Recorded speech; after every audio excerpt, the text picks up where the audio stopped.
Hi everyone, today I'm going to be doing some work on this lovely heart page. This is from Johanna Basford's 2021 planner. This is obviously the week ending February the 14th, hence the heart. This picture is also from How to Draw Inky Wonderlands, so I've had a go at that already when I was doing that book. I'm going to have a go at doing a little detail in this. I'm going to zoom in to the sort of to a part just here, and I'm going to do a little bit of background, a little bit of the flowers to give you a few ideas about what to do, and then I won't complete the whole thing because a lot of it's the same. I thought I'd just do a little bit to show you what I might do with this design. So I'm going to start. I'm going to be using Faber Castell Polychromos, and I'm going to start with this colour. It's called Dark Flesh in my set. It's number 130. It has changed its name, I think, but I don't know what to. And I think it's a very pretty pink colour. And what I'm going to do with this is do some background. I'm just having a look at the areas of background. And what I will do is do a light, probably do a light covering across all of it. But I'll just show you a little bit. So I'm not pressing very hard, although I've got quite hard. I haven't got a gentle touch by any, so I'm quite heavy-handed. So it comes out quite dark anyway when I press quite lightly. So I just want a gentle background. And the idea is to try and get it even across the whole of the background. And that isn't always that easy. It takes practice and concentration. So I'm just going to show you a little section. As I say, it's not very exciting watching me just colour the same bit over and over. Now what you could do with the background is to go around each of the items with a heavier hand so that it looks a bit darker in some places than the other, or make it darker on the edges and lighter coming towards the middle. But as I say, I just want it to be even throughout, so that's my aim, is to try and keep a fairly even texture through. And it's quite tricky, but I think I can do it. So that's my aim. So I'm going to do a little bit in here as well and just show you sort of, as I say, a mini section. Now with the outlines, there are lots of options you can do. See, this part out here you could colour in as well, the sort of frame, because it goes to a pretty little corner. So you could sort of do an outline if you wanted, or leave it white. So there's lots of options. If you do an outline, you could leave this outline white. So there's lots of things to think about really with this one, which makes it a lot of fun. But I'm going to just finish there for now. I'll leave that aside for now. I might want to do a bit more, but I think I'm going to concentrate on this flower here. Now colouring wise for this flower, I want to keep it a nice red colour. It's Halloween? No, it's really not. It's only Valentine's Day. It's only February. So I want to keep it nice pinky red colour. So I'm going to use this red, which is the Venetian. No, it's not. It's the Pompeian Red. I can't even see it myself. Oh, there you are. You can just about see it there. And I'm going to use that, and I'm going to use a darker shade of red as well. And this is the Indian Red. So I'm going to start off in the middle with the Indian Red. I'll show you. So I'm going to put quite hard layer down towards the middle and fade it towards the edge of the petals. Now I usually start with my dark and fade to my lighter shades. Some people do this the other way round and they start with the light. I find it easier this way for me, but there's no rule saying how you should or shouldn't do it. It's really up to you to decide what works for you. So now we're grabbing the Pompeian Red. I'm going to go right over the top of what I've done there, and I'm going to use quite a heavy hand there in the middle and fade it towards the edge. Now the reason I'm going right over the top is because I prefer this shade of red that I've got in my hand and I'm doing to the shade that's on the paper. It looks quite orangey in the picture, in the camera. I'm going to zoom in a bit so you can, oh, sorry, I can't really zoom in anymore. So I prefer the this shade of red, so that's why I'm going over it. But you might prefer the other red and might not agree, so it's up to you. You might even want to use one of the more traditional reds or pinks. I feel that this is quite a pinky red. As I say, it looks quite orangey on the camera. So I'm going to go back in with the Indian red and go back over the top of some of these darker areas to try and emphasize them a bit more. With the polychromos, you tend to need to layer up the colours a bit anyway. They don't cover the paper that well to start with, so layering up is a really useful thing to learn about doing. Because some people will say, in fact the other day, I'm going back to the Pompeian Red now and doing exactly the same as before. I'm not going to go all the way back to here though, I'm just going to do a bit here. Someone the other day saying they couldn't get very deep colour, and I was explaining to me you have to keep layering it up. You can get very, very intense colour, but you have to add the layers. Now the very ends of the petals, I don't want them to be too dark, so I'm going to go in with this pink flesh, which is the colour we've actually used for the outside, but because we've got all these other reds layered underneath, it will look quite different. I'm going to put it on the top of there as well. It looks quite blood red actually. I don't know how that look, if it looks like that in the camera, but I actually quite like it.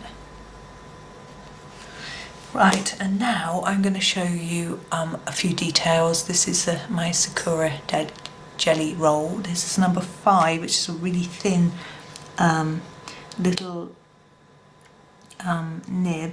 I'm going to do a little bit of white detailing. So actually Johanna's has put some dots on the leaves, petals already. So I'm going to go over the top of those, put a little dot in the middle. It looks quite grey. I think I might need another layer in a minute. But anyway, I just wanted to show you that. Now the leaves. Now there's lots of shades of green in polychromos that I've got here, but it's matching one that works with this shade of red, and I feel that the more bluey greens don't really work. I think they look better with purple. The olivey greens look better with orange. So these sorts of greens, I think they look better with an orange. And these sorts of greens, I think they look better with purple. So I'm going to go for this green, which is more of a, this is the, what is it called, the leaf green. So I'm going to go for that, and yeah, this one, which is, I think it's the grass green, so I'm going to go for those two. I'm just going to have a sharpen of my leaf green, it's quite blunt. There we go. And I shall do some leaves and a bit of these tendrils to show you. So I'm going to do my darkest part of the green here, where near the petals, and then fade it out towards the tip of the leaf. Now you could do a bit of dark on the tip as well, and then you just have it lighter in the middle, which is quite nice, but because this is only a small leaf, I think we'll just do like that. And with this, I'm just going to do it dark here and here, just seeing what you can see. A dark bit here and here, and in there. I'm never quite sure whether that's just a loop and there's background behind it, or whether it's a leaf, but I'm going to do it as a leaf today. And I'm going to do dark here, and then with this tendril or vine, I'm going to do it dark there and there, like that. Now this is a symmetrical pattern.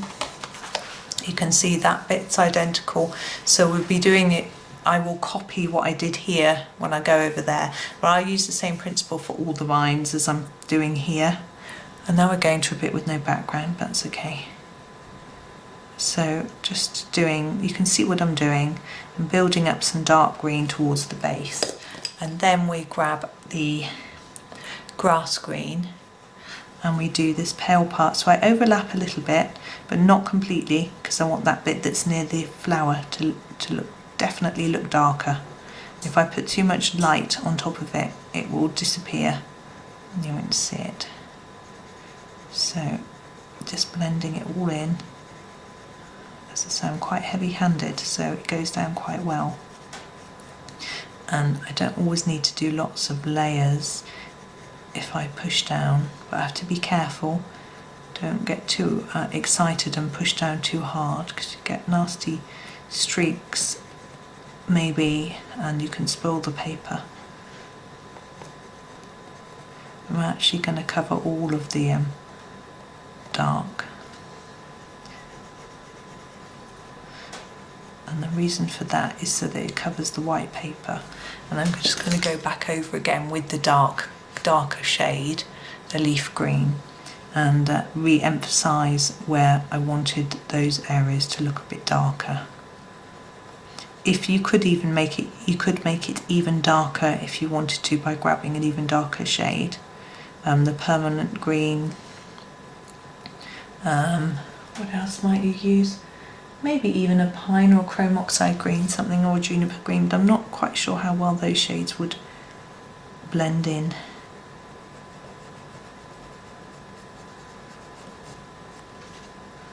There we go. Or if you wanted, alternatively, you could go lighter by putting some yellow on the ends. But there we go. So that, and the edge as well. Now, with these vines, I've chosen to do it darker here near the plants and on the ends, and do it lighter in the middle. But now we have this bit that's going all the way around the edge. Now I think what I'm going to do is to do the whole of the edge bit here dark. So I'll continue this heavy application all the way around the edge, and then only when it goes here will I fade it down a little bit and there, so that I can use some of the lighter green in that part. So that's the general gist of how I'm going to do the whole thing. I've just got to colour in that green, that leaf and this bit.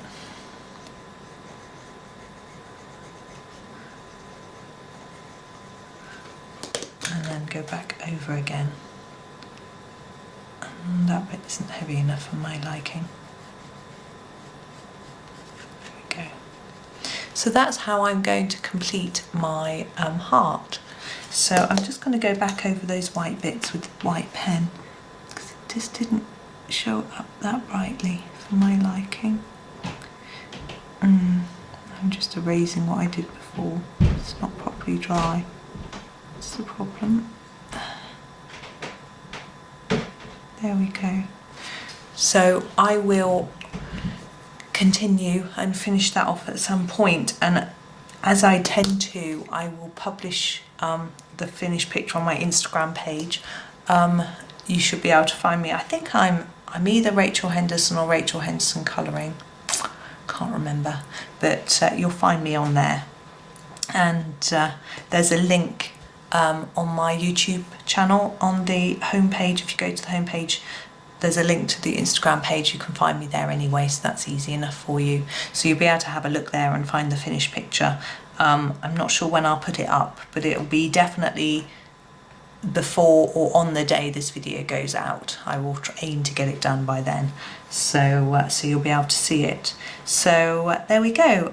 Just a little note to say, please like the video if you enjoyed it. It's really nice that so many people are watching. If they can just like videos that they enjoy, and then I can get an idea of which videos to make, what sorts of things to do, so I know what sorts of things you like, or drop me a comment and let me know, or ask me to see if I can do something that you might want to have a go at, and I'll see what I can do.